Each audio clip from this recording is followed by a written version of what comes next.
Photo, IRIN. File photo. Thousands of commuters will wake up on Wednesday to the nationwide bus strike that is set to kick off at 5:30 while taxi and rail operators are bracing for crowds and long queues. Nationwide bus services such as MyCiTi in Cape Town, Putco, Rea Vaya and Gautrain bus service in Gauteng and Algoa bus company in the Port Elizabeth area are among those whose services will be suspended. Others include Greyhound, Buscor and Mphakathi in Mpumalanga, Bojanala in the northwest, Rea Vaya in East London, Go George and George, IRIN in Tshwane and Lowveld Bus Company in Limpopo. Bus drivers are demanding better pay and working hours. The National Union of Metal Workers, NUMSA, which has members in the bus sector, said they had rejected a 7% increase and we're demanding 12%. Other demands included a subsistence allowance for drivers who did doing long-distance travel, and were forced to sleep out. NUMSA wants to inform the public that the decision to embark on a strike was not taken lightly. In fact, we took this decision as a last resort, said the union's General Secretary Irvin Jim.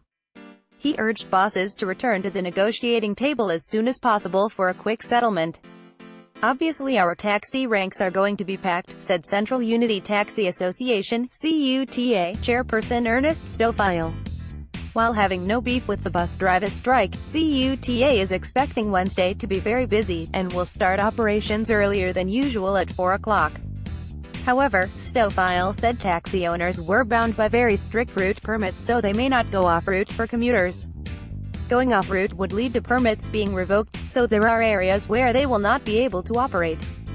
Taxis ask for bus lanes to be kept open for them. For example, there is no direct legally permitted minibus taxi route between Tableview, north of Cape Town, and the CBD, he said.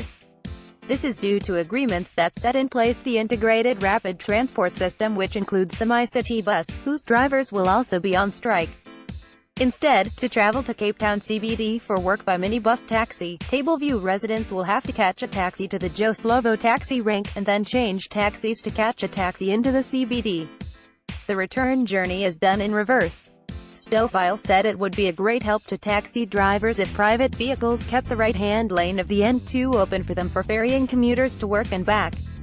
This lane is usually reserved for buses and taxis during peak hour.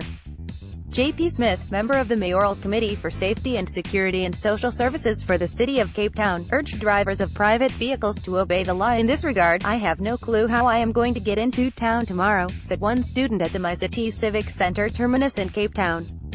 There are no taxis in my area, so I will have to walk quite far to get to an area where there are taxis, he added. I just don't know what I am going to do. CCMA talks. A woman waiting for a bus at the Golden Arrow bus station in Cape Town works in a tuck shop, and said that her boss told her, safety first, regarding the bus strike, and gave her the option of staying at home.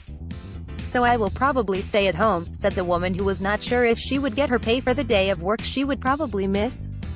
She does not live near a rail route, but Metro Rail said it would monitor the situation and extend service times where possible. The vendors who rely on passing trade at the Golden Arrow bus station said they would probably also stay at home for the day as a precaution. A cell phone repairman said he would make the call on Wednesday morning whether it would be safe for him to go into work next to the bus station. I will just wake up and decide, he said. Meanwhile, talks to resolve the bus drivers' pay dispute could start at the Commission for Conciliation, Mediation and Arbitration, CCMA, as soon as Thursday.